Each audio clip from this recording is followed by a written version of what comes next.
18世紀産業革命以降、全世界の経済は資本の蓄積と技術発展という2つの軸を中心に急速に成長していきました。しかしこのような成長の裏側には、資本所有の集中と所得分配の進化という構造的な問題も同時に存在していました。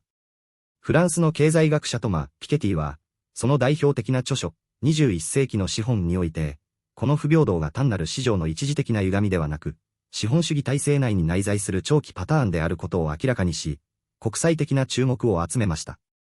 ピケティは数世紀分の税金資料、相続記録、国民所得勘定など膨大な量の実証データを分析することで、資本収益率、つまり R が経済成長率、つまり G を長期間上回る構造が継続する場合、富の不平等が必然的に進化するという革新法則を提示します。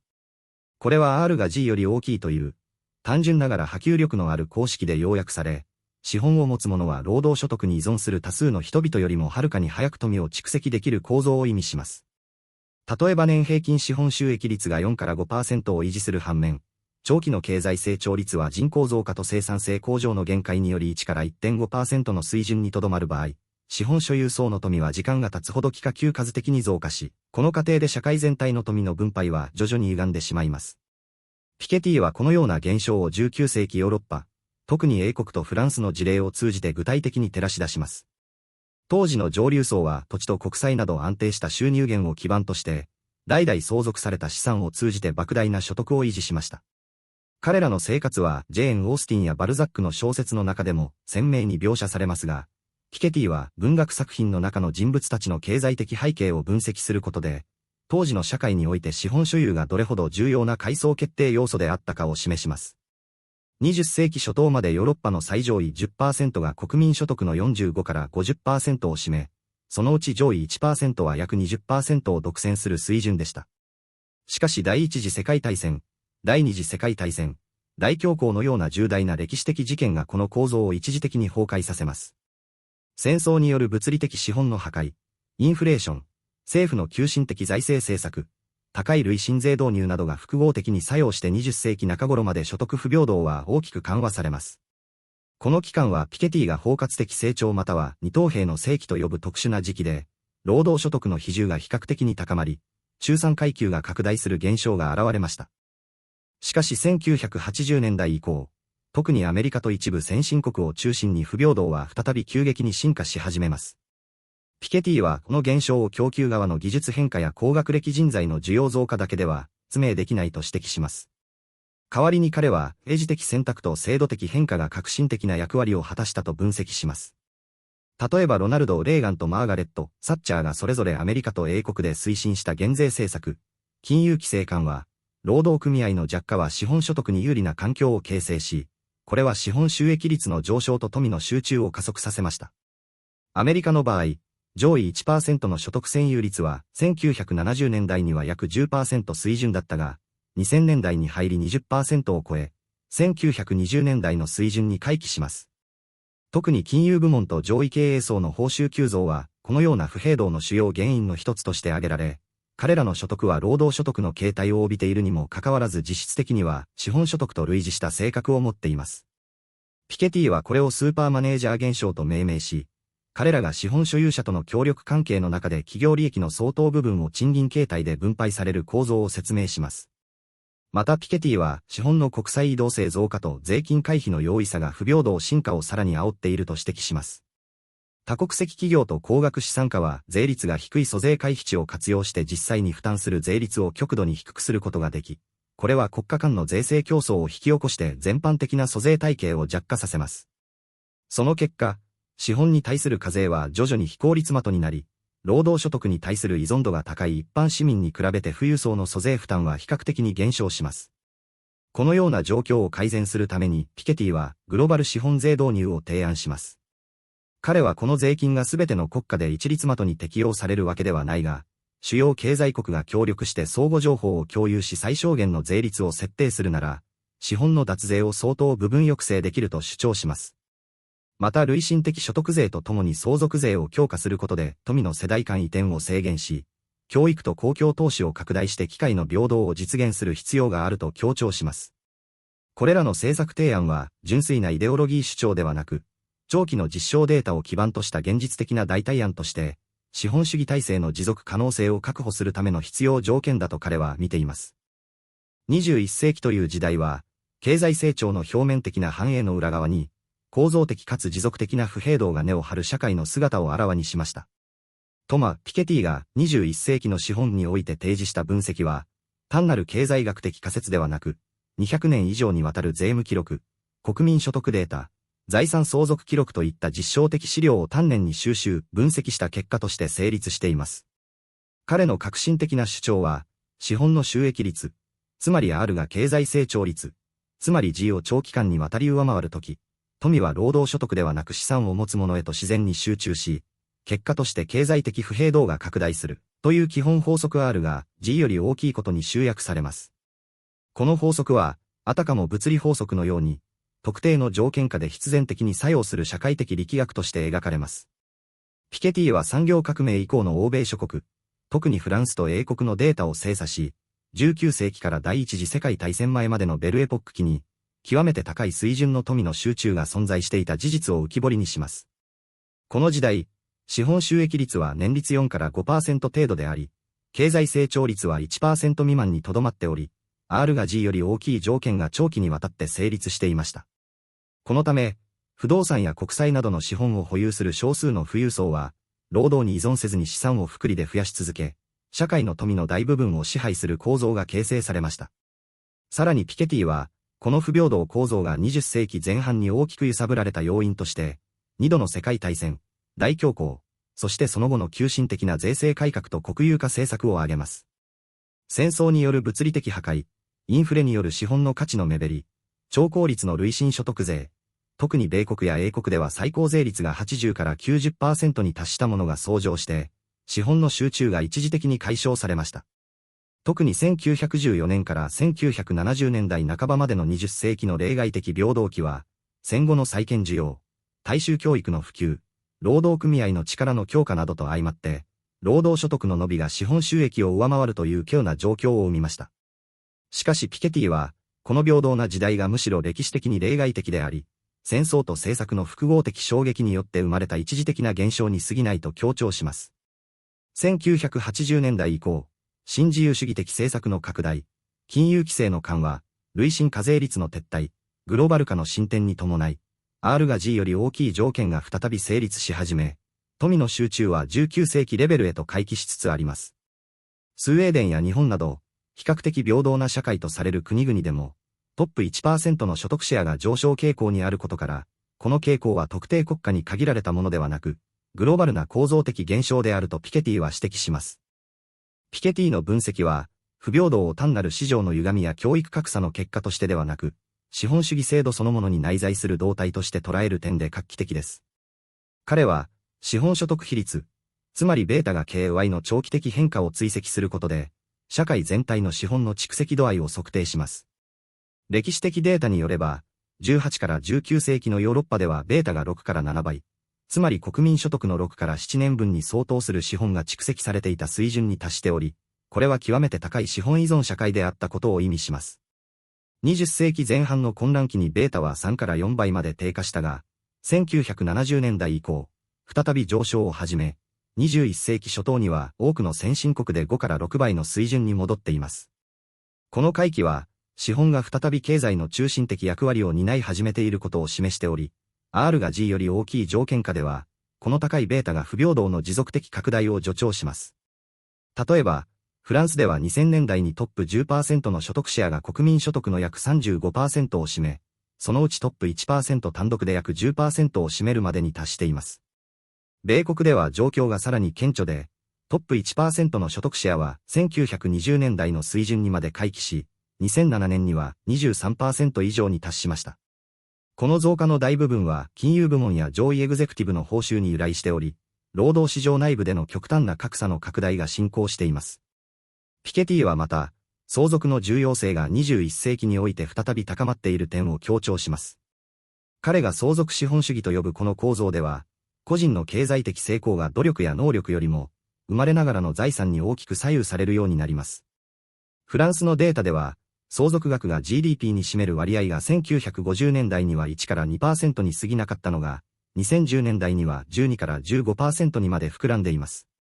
これは、死ぬことによってのみ再分配が行われるという、極めて非効率かつ不平等なメカニズムの復活を意味します。ピケティは、こうした動向が民主主義の正当性を根本から揺るがすと警告します。なぜなら、政治的平等が形式上保障されていても、経済的権力が極めて少数の家計に集中すれば、実質的な支配構造が形成されるからです。彼が提唱するグローバル累進資本課税は、こうした構造的不平等を是正するための制度的対応の一案として提示されます。これは、個人が保有する純資産に対して段階的に税率を適用し、特に高額資産ほど高い税率を課す仕組みであり、富の集中を抑制しつつ、教育や社会保障への投資財源としても機能し得るものです。この政策は現実政治では実現が難しいとされるが、ピケティにとってそれは技術的解決ではなく、民主主義が資本主義を政治的に制御するための象徴的実験なのであります。21世紀に入り、経済的不平等に関する議論は新たな段階に突入しました。フランスの経済学者トマ・ピケティが2013年に発表した21世紀の資本は、このテーマに決定的な影響を与えた一冊です。ピケティは、単なる理論的仮説にとどまらず、過去200年間にわたりヨーロッパと北米を中心とした18カ国にわたる税務記録、国民所得統計、財産登記資料といった膨大な実証データを独自に収集、分析することで、資本と所得の構造的変化を明らかにしました。彼の研究は、経済学の伝統的モデルが軽視してきた富の累積の長期的ダイナミクスに光を当てました。特に注目されるのは、資本の収益率、つまり R が経済成長率、つまり G を継続的に上回るという法則、すなわち R が G より大きい原則です。この不等式こそが、資本を持つ者が労働所得に頼る人々よりも早く富を増やし得ることを意味し、それが世代を超えて富が集中する根本的なメカニズムであるとピケティは論じました。例えば、19世紀のヨーロッパでは、不動産や債券などの資本収益が年率4から 5% 前後で推移したのに対し、経済成長率は 1% 未満にとどまることが多く、この差が貴族層や大地主の持続的な支配を可能にしました。20世紀前半には2度の大戦や恐慌、インフレ、累進課税の導入により資本の相対的価値が一時的に低下し、不平等が縮小したが、これは例外的な歴史的状況の産物だったのです。ピケティは、こうした一時的な平等化が1980年代以降逆転されつつあると指摘します。新自由主義的政策の拡大、金融規制の緩和、最高所得層への減税、エグゼクティブ報酬の急騰などにより、資本の集中が再び進行しています。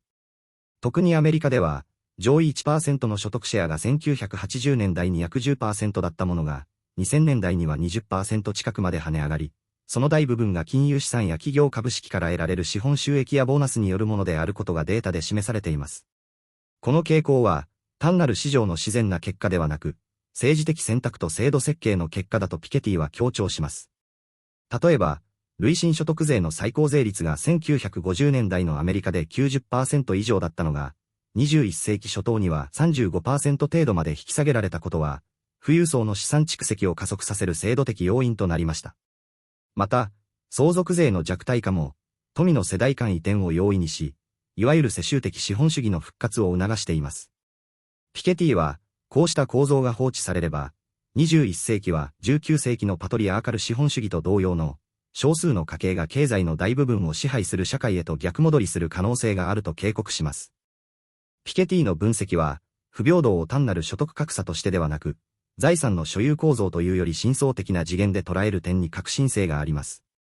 彼は、国民所得に対する資本所得比率、つまりベータが KY の長期的推移に着目し、この比率が高いほど社会における資本の相対的影響力が強く、不平等の温床になりやすいと論じます。歴史的データによれば、1800年代のヨーロッパ諸国ではこの比率が6から7倍、つまり国民所得の6から7年分に相当する富が蓄積されていた水準に達しており、これは農地や都市不動産が少数の所有者に集中していたことを示しています。20世紀中盤には戦争や大恐慌によって資本ストックが破壊され、またインフレが債務の実質価値を低下させたため、この比率は3倍前後まで低下しました。しかし1970年代以降、特に1990年代の金融自由化以降、資産価格の上昇と貯蓄の蓄積によって、ヨーロッパと日本を中心にこの比率が再び5から6倍まで戻ってきています。これは、経済全体に対する資本の比重が19世紀レベルに近づきつつあることを意味し、資本主義の構造的特徴が再現されつつある証左です。さらにピケティは、所得上位層の構成変化にも注目します。20世紀前半までは、富裕層の多くが所有するクラス、つまり不動産や株式などの資本収益で生活する人々であったが、1980年代以降のアメリカでは、スーパースターやハイパフォーマンスエグゼクティブといった巨額の給与やボーナスを得る高所得者が上位層の中心になりつつあります。しかしピケティは、こうした人々もやがて得た富を資産として運用し始めれば、やがて所有するクラスと同様の経済的特権を持つようになると指摘します。つまり、高級労働者から資本家への変貌が容易に起こり得る構造が現代資本主義には内在しているのです。彼は、こうした現象をメルトダウンのない戦争と表現します。過去の戦争は物理的に資本を破壊することで一時的に不平等を解消したが、現代社会はそのような劇的なショックなしに、制度的改革を通じて持続可能な平等を実現しなければならないと主張します。そのための政策提言として、彼はグローバル累進資本課税を提案します。これは、個人が保有する純資産に対して段階的に課税する制度であり、資本の過度な集中を防ぎ、同時に教育や技術への再投資財源を確保する目的があります。現実の政治的ハードルは高いが、ピケティはこれを21世紀の民主主義が直面する中心的課題だと位置づけるのです。21世紀の資本主義経済を理解するためには、その根源となる資本の歴史的軌跡を遡らなければなりません。ピケティの21世紀の資本部は、この複雑な旅程を300年にわたるデータの収集と分析を通じて鮮明に描き出しました。彼の研究の核心は、資本収益率、つまり R と経済成長率、つまり G の長期的関係にあるのです。ピケティが提示した R が G より大きいという不等式は、単なる経済モデルの公式ではなく、富の集中と継承が社会構造を形作る力学を説明する基本原理です。歴史的に観察されるのは、資本収益率が経済成長率を上回る傾向が、戦争や恐慌といった大きな情乱を除き、長期に安定して存在したという事実です。この不等式が意味するものは、資本から得られる収益が、労働から得られる所得の成長を、時間の経過とともに常に上回る可能性が高いということです。これが蓄積され、繰り返されることで、既存の資本所有者の富は、労働者の所得増加よりも速い速度で膨張します。ピケティはこのメカニズムを、18世紀から現代に至る欧米諸国の税務データ、国民所得統計、遺産記録など、膨大かつ多様な一次資料を用いて実証しました。彼の分析は、単なる理論的推論ではなく、具体的な数字と資料に裏打ちされた歴史叙事です。特に19世紀から20世紀初頭の世襲資本主義の時代は、この不等式の影響が最も顕著に現れた時期でした。大規模な工業資本と土地資産が、少数の家族に集中し、その富は世代を超えて継承されました。経済成長はあったが、それは資本収益の圧倒的な優位によって特徴づけられ、労働者階級の生活水準向上は緩慢でした。ピケティは、この時代の不平等の頂点を、第一次世界大戦前の欧州社会に位置づけます。その格差は、社会的緊張を生み、後の政治的変動の伏線となったのです。しかし、20世紀にはこの趨勢に大きな断絶が生じました。1914年から1945年にかけての2度の世界大戦と世界経済恐慌は、物理的破壊と政策的変化を通じて、資本ストックを大幅に削減しました。戦後の復興期、そして1950年代から1970年代にかけては、高い経済成長率、つまり G が実現し、それが労働所得の大幅な上昇をもたらしました。同時に、多くの先進国では累進課税制度の導入、社会保障の拡充、公共サービスの発展などが進み、格差は歴史的に見て比較的小さなレベルに縮小しました。ピケティはこの時期を中間世紀と呼び、R と G の関係が一時的に逆転または接近した、不平等が緩和された特異な時代として分析します。この叙事の展開は、単なる経済指標の変動を超えます。それは社会の契約、階級関係、そして人々の生活実感の変化を反映しています。ピケティの著作は、資本の力学が、平和と戦争、政策と市場、技術と制度の相互作用の中でいかがに変容したかを、長期の視座から描く歴史書です。そして、その分析は、過去を理解するための枠組みを提供するだけでなく、21世紀の新たな課題に向かうための不可欠な基礎となるのです。中間世紀の縮小した不平等は、永続的な構造変化ではなく、歴史的な特異点でした。ピケティの分析によれば、1980年代以降、多くの先進国、特に英語圏の国々において、経済的不平等は再び拡大の軌道に戻ったのです。この趨勢の回復を導いた要因は多岐にわたります。第一に、資本収益率、つまり R が経済成長率、つまり G を再び上回る傾向が顕著になりました。グローバル化、金融市場の進化、技術革新は、資本、特に金融資本と企業資本の収益性を高めました。第二に、累進課税制度の弱体化が見られました。最高所得税率や相続税率の引き下げが多くの国で実施され、これは富の集中と世襲を抑制する政策的歯止めを緩める効果を持ったのです。第三に、労働市場における変化が重要です。高い技能と教育を有するスーパー経営者の報酬が飛躍的に上昇し、一方で中低技能労働者の所得は停滞または緩慢な成長にとどまりました。技術の偏り、グローバル競争、労働組合の影響力低下などがこの分断を促進しました。ピケティは、上位所得層、特に最高 1%、さらには最高 0.1% の所得と資産の急増が、現代不平等の主要な特徴であると指摘します。この傾向は、単に所得の違いを超えて、資産所有の巨大な格差へと連鎖しているのです。21世紀の資本の形態は、19世紀の土地や工業資本から、より多様化し、かつ国際化しています。金融資産、株式、債券、そして知的財産やデジタル資産が重要な役割を担います。これらの資本は、国境を越えて移動し、より高い収益を追求できるため、その所有者は R が G より大きい力学をグローバル規模で享受する可能性が高いのです。このことは、国家単位の政策による格差緩和が、より複雑で困難な課題となっていることを示します。ピケティの叙事は、この現代の拡大傾向を、長期歴史の中に位置づけます。彼は、20世紀前半の大乗乱によって一時的に中断された R が G より大きい基本的力学が、平和と安定が続く条件下では自然に社会構造へ浸透していく傾向があると論じます。戦後の特異な成長と政策の時代が終わり、資本収益の優位性が再び前面に現れたとき、歴史的な富の集中パターンが繰り返される可能性があります。この分析は、現在の不平等が単なる循環的な現象ではなく、資本主義の深層に埋め込まれた構造的特性の表れであるという認識を促します。重要なのは、ピケティがこの趨勢を不可避の運命として提示しているわけではない点です。彼は歴史データを通じて、政策、制度、社会的選択が不平等の程度に決定的な影響を与えたことを明らかにしています。戦後の不平等縮小は、紛争による物理的破壊だけでなく、意図的な政策選択の結果であったのです。つまり、21世紀の不平等の軌道も、社会的合意と政策的意思によって変更可能であるという含意が、彼の歴史分析の底流に存在します。ピケティの研究が投げかける根本的な問いは、経済的不平等が民主社会の基盤である平等の理念といかがに共存可能か、あるいは共存不可能かということです。富の極端な集中は、政治的代表性、教育機会、健康状態、そして個人の生活選択の幅にまで影響を及ぼします。世襲された巨大な資本は、民主的プロセスそのものに影響力を行使する可能性を内在させています。ピケティは、この点について、19世紀の欧州社会が直面した課題と、21世紀の状況との間には、驚くべき類似性が存在すると警告します。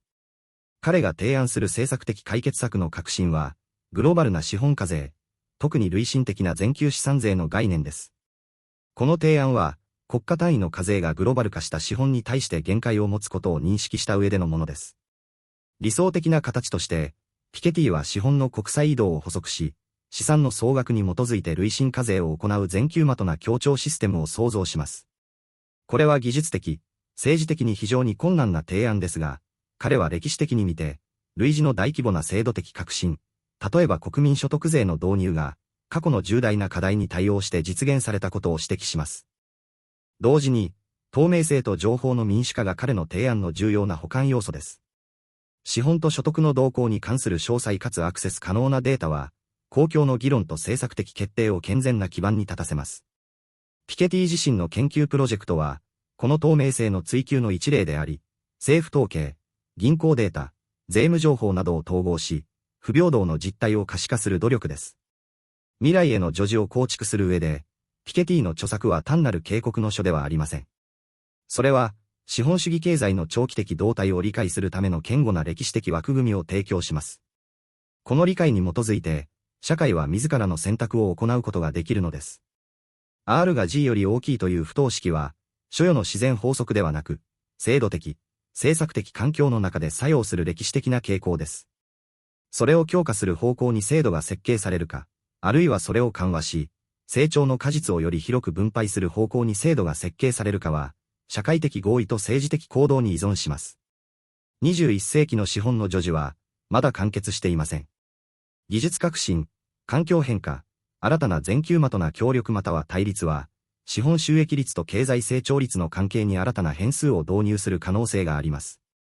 ピケティの分析は、これらの変化を評価するための基準点を提供します。過去300年のデータが語るのは、不平等の拡大と縮小が、市場の力だけではなく、戦争、政策、そして社会の意識的な努力によって大きく形作られたという事実です。この歴史の教訓は、現在の社会が直面する資本の課題に対して、単なる観測者としてではなく、積極的な形成者として応答することを要求しています。21世紀の経済思想において、トマ・ピケティの21世紀の資本は単なる経済学書を超え、現代社会の構造的不平等を根源から問い直す知的展開点となりました。この著作は、18世紀産業革命以降、ヨーロッパと北米を中心に蓄積された膨大な所得、資産データをもとに、資本と労働の収益構造が時間とともにどのように変化してきたかを実証的に分析しています。ピケティは、資本の収益率、つまり R が経済成長率、つまり G を長期的に上回る傾向にあるという法則、すなわち R が G より大きい法則を提唱します。この不等式こそが、資本主義社会における富の集中と世代間の不平等を生み出す根本的メカニズムであると論じます。彼の分析によれば、資本の収益は主に利子、配当、家賃、資産価値の上昇といった形で実現され、その多くはすでに資産を持つ層によって再投資され、複利効果によりさらなる富の蓄積を生みます。一方、労働所得は個人の働きに基づき、成長率に依存するため、経済成長が鈍化する現代においては、資本所得に比べて相対的に劣位に置かれます。ピケティは、フランス、イギリス、アメリカ、スウェーデンなど複数の先進国について、過去に100年以上にわたる所得税記録、相続税データ、国民所得統計を丹念に収集再構築し、上位 1%、0.1%、0.01% の所得と富のシェアが歴史的にどのように変動してきたかを可視化します。その結果、20世紀前半までヨーロッパ諸国では国民の富の約40から 50% が上位 10% に集中していたことが明らかになります。特に第一次世界大戦以前のベルエポック期には、世襲的貴族と資本家階級が莫大な不動産、債権資産を保有し、経済的支配を確立していました。しかし、20世紀の2つの世界大戦、大恐慌、インフレ、鉱類進化税の導入といった一連の衝撃が、一度はこの集中構造を崩壊させました。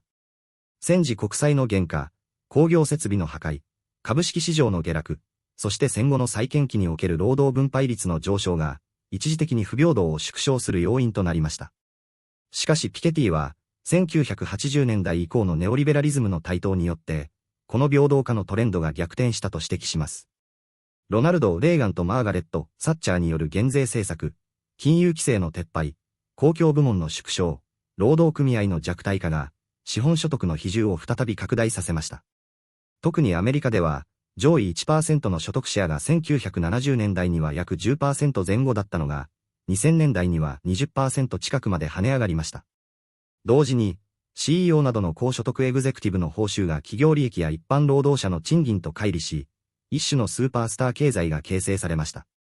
ピケティはこれをハイウェイジキャピタリストと称し、経済的特権が労働の貢献ではなく、資本の保有とネットワークによる機械の独占に依存する構造を批判します。さらに彼は、資本所得比率、つまりベータが KY の長期的動向にも着目します。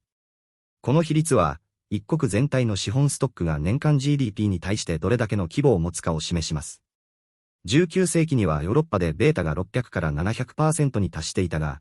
20世紀前半に一時的に 400% 台まで低下した後、21世紀に入り再び 600% 近い水準へ戻っています。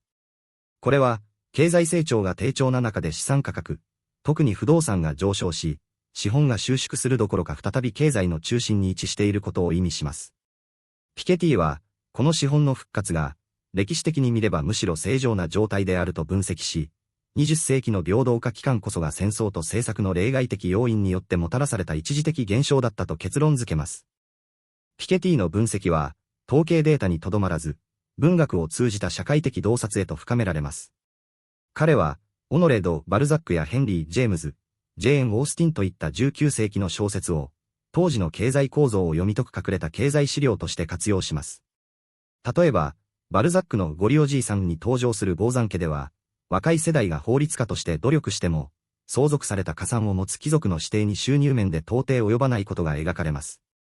これは、当時年利4から 5% の利回りで運用される資本が、個人の労働収入をはるかに凌駕していた現実を反映しています。